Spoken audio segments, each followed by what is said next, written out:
Hello, Telvanni here, and we are back with part 2 of our Heist science experiment. In our last video, we farmed up over 300 reveals between Gianna and Wakano. And if you haven't watched that one yet, I'd recommend checking it out, as it has some interesting information about contracts. However, in this video, we are going to be taking a look at blueprints specifically, and trying to find out just how profitable they can be. But before we do, if you're liking my content this league, and you want to see more from me in the future, please consider subscribing to the channel, as it does help me out significantly.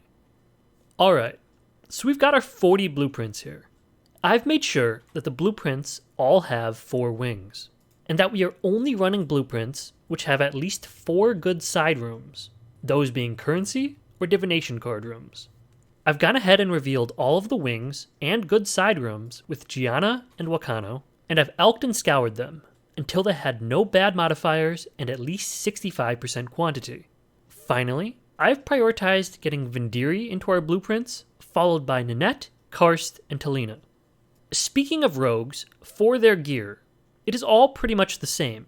On weapons, I have prioritized job speed and the haste skill.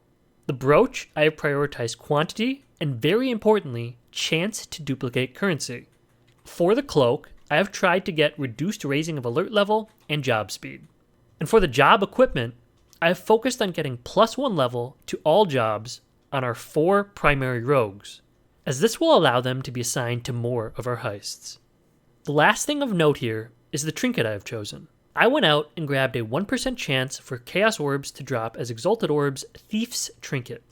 These are going for around 100x right now, and while it is rather expensive, I expect it should add some value to our blueprints. Next, let's take a look at our expenses. Our 40 blueprints were around 57 chaos each, costing us a total of 2,260 chaos. We spent around 7 chaos worth of alchemy orbs, getting them to rare quality, and around 150 chaos worth of elks and scours, getting them with good mods and 65% or higher quantity. Finally, we used around 640,000 rogue markers, revealing the wings and rooms of these blueprints. And we will be spending around another 80,000 to run them. All in all, we spent around 13.2x on rogues markers alone. This brings our total cost for this 40 blueprint test to 4,802 chaos, or around 26.5 exalted orbs at the current exchange rate.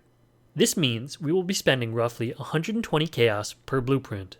Keep in mind, these expenses do not include the reveals we used or the time spent farming reveals.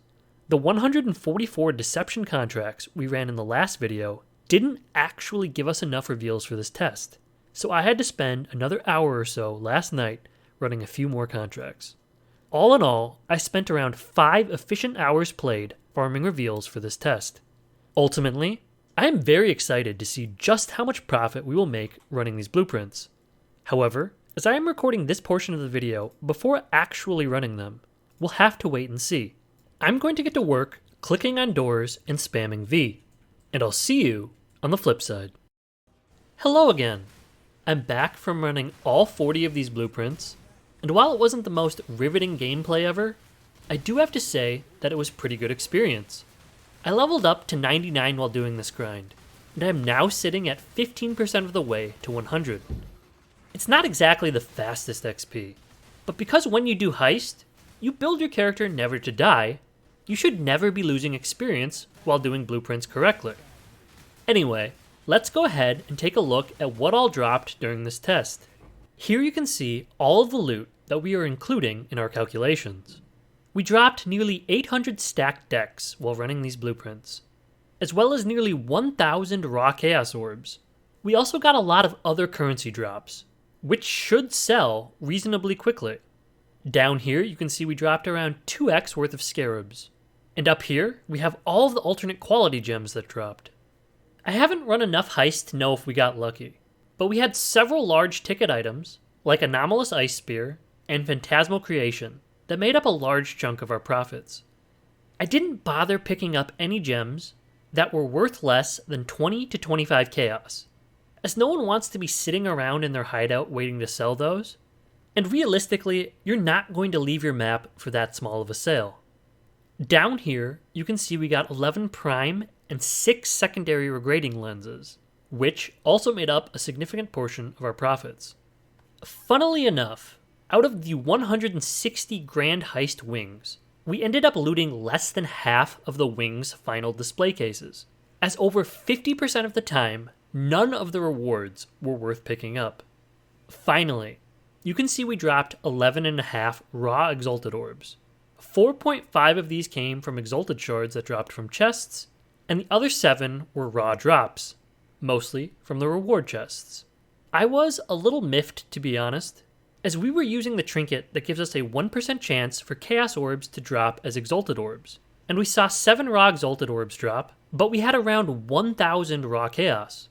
We're still within reasonable margins, but I was hoping to see another few X from this thing. Moving on, you can see our excluded loot tab. We had a lot of fossils and essences drop, but not really enough to sell in bulk. We also had quite a few junk currencies and divination cards drop. Over time, these will technically amount to value. However, for the sake of this test, I cut off any currency or cards we didn't have at least 25 chaos worth of to sell. Alright, so now that we know exactly what we're dealing with, let's take a look at our spreadsheet. Our general loot, including basic currencies and scarabs, was worth around 30x alone. Our stacked decks contributed another 8x to our revenue. The alternate gems brought in close to 55x, and the regrading lenses another 25. This brings our total revenue to 117.7x, or roughly a 4 times return on our initial investment. After factoring out our 26.5x in expenses, we profited a total of 91.2x in 40 blueprints, or around 2.3x profit per blueprint. While focused, these blueprints were taking me 10 to 15 minutes to complete, so we are looking at around 5 blueprints on average per hour, or 11.5x profit per hour while running blueprints exclusively. However, we aren't really able to run these blueprints without stocking up on reveals from contracts. So if you factor in the 4 to 5 hours spent running deception contracts at 1.5x profit per hour, we actually made around 98x profit in around 12.5 efficient hours played, or an effective 7.8x an hour across both tests. Now, some final thoughts about running contracts and blueprints. If you were to min-max your build around speed, survivability, and enough damage to handle the few monsters in these heists, and you got lucky with gem drops, like we presumably did, you could probably make more profit per hour than I did across these 2 tests. However, if your build is slower than mine, or you don't have good luck with display cases, your profit per hour could actually be lower than this. At the end of the day, I think Heist is a very strong currency maker, but there are plenty of other strategies out there right now that make similar amounts of currency per hour. So if you're not a door enjoyer, you don't need to feel like you're missing out too much. But if you don't mind running a little Heist, you might find it can be quite profitable in the long run. Anyway, thank you for watching, good luck with your league, and I'll see you in the next one.